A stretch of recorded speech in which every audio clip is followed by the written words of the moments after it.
தன் மக்களை கொலை செய்கின்ற திட்டத்தை கொண்டு வருபவர்கள் பேர் என்ன? அது உங்ககிட்ட விட்டுறேன்.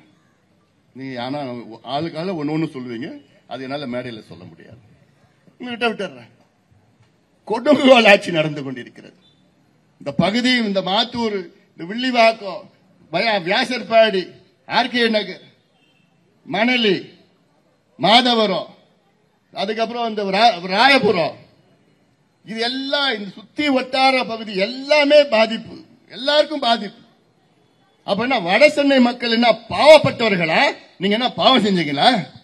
ஏன் சிவா, போன காலத்துல ஏதாவது பாவம் எதுக்கு அப்புறம் கொண்டு வரீங்க இங்க? ஏன் வட சென்னைனா உங்களுக்கு இலக்காரமா?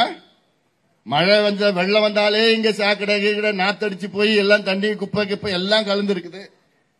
அந்த பாவத்தை விட இன்னும் இதுல குப்பையா எரிச்சு அதுல வர திட கழிவுகள், வாயு, விஷ வாயு, அதுல எல்லாம் தண்ணியில கலந்து நம்ம சாப்பாடு எல்லாமே நாசமா போயிடும், எல்லாமே நாசமா போயிடும். அதனால அவ்வளோ விஷம் இந்த திட்டத்தில் இருக்கு. வாயு மூலமாக, துகள்கள் மூலமாக இருக்கிறது, நேரடியாக மறைமுகமாக இருக்கிறது. அதனால இந்த திட்டம் வரக்கூடாது, வரக்கூடாது. இந்த ஒத்த கருத்துள்ள அத்துணை பேரும் கட்சி, ஜாதி, மதம், இனம் எதுவும் பார்க்காதீங்க. ஏன்னா இது உங்களுடைய எதிர்காலம், உங்கள் பிள்ளைகள், உங்கள் பேர பிள்ளைகள், வருங்கால சந்ததியினர்கள், உங்கள் வாரிசுகளுக்கு நாளைக்கு நிச்சயமா பிரச்சனை வரும். அதற்கு இன்னைக்கே நீங்க போராடினாதான் அந்த பிரச்சனை வராம பாத்துக்கலாம், வராம பாத்துக்கலாம். ஏற்கனவே வட சென்னையில அவ்வளோ பொல்யூஷன், இந்தியாவிலே அதிக பொல்யூஷன் உள்ள பகுதி என்னன்னா வட சென்னை. அனல் மின் நிலையத்தில், ஃபேக்டரியில இருந்து, அங்க மணலில இருந்து, அந்த எரிக்கிறது, இந்த குரூட் ஆயில் ரிஃபைனிங் எல்லாமே சேர்ந்துதான் இந்த பகுதியில் ரொம்ப மோசமா இருக்கு. ஆக அதுக்கு மேல இதையும் கொண்டு வர திட்டமிடுங்க. நாங்க வேண்டாம் வேண்டாம் சொன்னோம், எத்தனையோ முறை கொடுத்தோம், எவ்வளவு இந்த பேச்சுவார்த்தை அப்பெல்லாம் பேசுற எதிர்த்தோம். ஆனாலும் எதுக்கியா கொண்டு வரீங்க? ஒரு தோல்வி அடைந்த திட்டத்தை ஏன் கொண்டு வரீங்க? எதுக்கு கொண்டு வரீங்க? சமூக நீதி பத்தி வாய்க்கிழிய பேசுகின்ற திமுக, வாய்க்கிழிய பேசுகின்ற திமுக இனி உங்களுக்கு சமூக நீதி பற்றி பேசுவதற்கு தகுதி இழந்து விட்டீர்கள். தயவு செய்து சமூக நீதி பற்றி பேசாதீங்க. தந்தை பெரியாருடைய வாரிசு, சமூக நீதி எங்கள் உயிர் மூச்சு, அண்ணாவுடைய வாரிசு எல்லாம் வாய்க்கிழிய பேசாதீங்க. உங்களுக்கு பேசுவதற்கு தகுதி கிடையாது. ஒரு கணக்கெடுப்பு நடத்தி சமூக நீதியை நிலைநாட்ட முடிய துப்பு இல்லாத ஒரு திமுக கேட்டா எங்களுக்கு அதிகாரம் இல்லைன்னு ஒரு பொய்ய சொல்லிக் கொண்டிருக்கின்ற முதலமைச்சர் அவர்கள். யாருக்கு அதிகாரம் இல்ல? எந்த அதிகாரத்தில், எந்த சட்டத்தில் தெலுங்கானாவில் முடிச்சாங்க? எந்த சட்டத்தில்? கர்நாடகாவில் 2 முறை, 10 ஆண்டுகளில் 2 முறை கணக்கெடுப்பு நடத்திட்டு இருக்கிறாங்க. பீகாரிலே கணக்கெடுப்பு நடத்தி முடிச்சிட்டாங்க. ஒரிசாவிலும் ஆந்திராவிலும் நடத்திட்டு இருக்கிறாங்க. அதுவும் இந்தியாவில் தானே இருக்குது, தமிழ்நாடு இந்தியாவில் தானே இருக்குது. அப்ப அந்த தெலுங்கானா, கர்நாடகா, ஆந்திரா, ஒரிசா, பீகாருக்கு சட்டம் இருக்கிறது என்றால் தமிழ்நாட்டுக்கு அந்த சட்டம் வராதா? யார் யார் ஏமாத்துறீங்க? உங்களுக்கு கணக்கெடுப்பு நடத்த துப்பு இல்ல, தைரியம் இல்ல. கோழை திமுக, கோழை திமுக, சமூக நீதி துரோகி, விரோதி திமுக, சாதிவாரி கணக்கெடுப்பு நடத்த துப்பில்லாத கோழை திமுக. இது மக்கள் எல்லாம் தெரிந்து கொள்ள வேண்டும், அனைத்து மக்களும் தெரிந்து கொள்ள வேண்டும். ஏன் நான் சொல்றேன்னா, இது சமூக நீதி பிரச்சனை. இது ஏதோ ஜாதி பிரச்சனையோ மத பிரச்சனை கிடையாது. சமூக நீதி பிரச்சனை. இது படிப்பு பிரச்சனை, வேலை வாய்ப்பு பிரச்சனை. சுயமரியாதையோடு நாம் வாழ வேண்டும். இன்னைக்கு பட்டியலின சமுதாயம் இருக்கிறது, எஸ்சி. இதுல தமிழ்நாட்டில் 18 விழுக்காடு இடஒதுக்கீடு,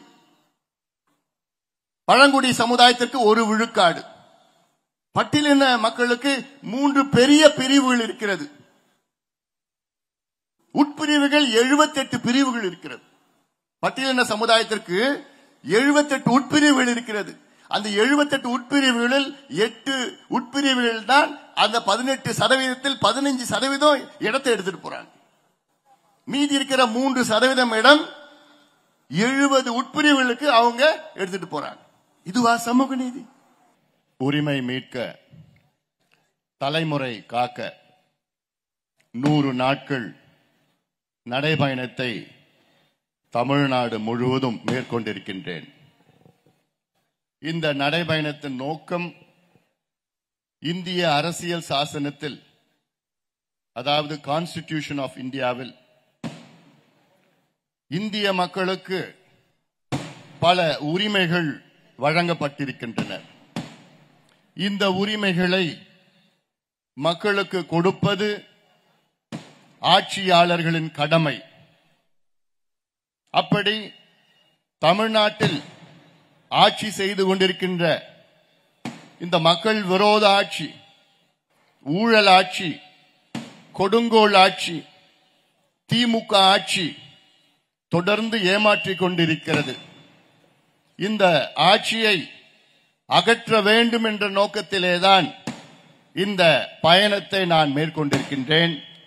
அதற்கு நீங்கள் எல்லோரும் ஆதரவு அளிக்க வேண்டும்.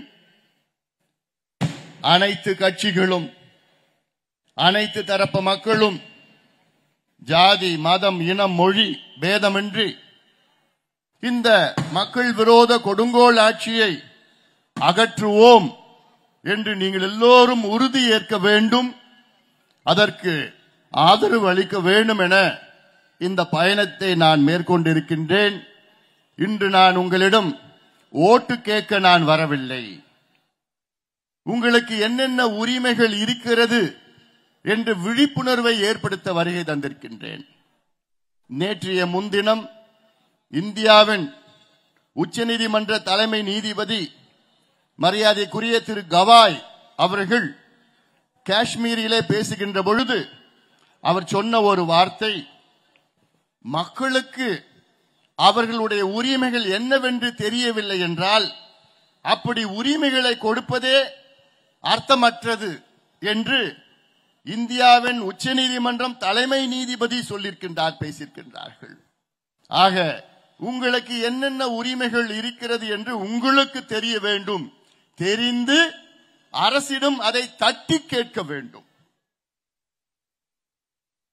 தட்டி கேட்பதென்றால் நீங்கள் எல்லோரும் ஒன்றிணைந்து கேட்டால்தான் கிடைக்கும்.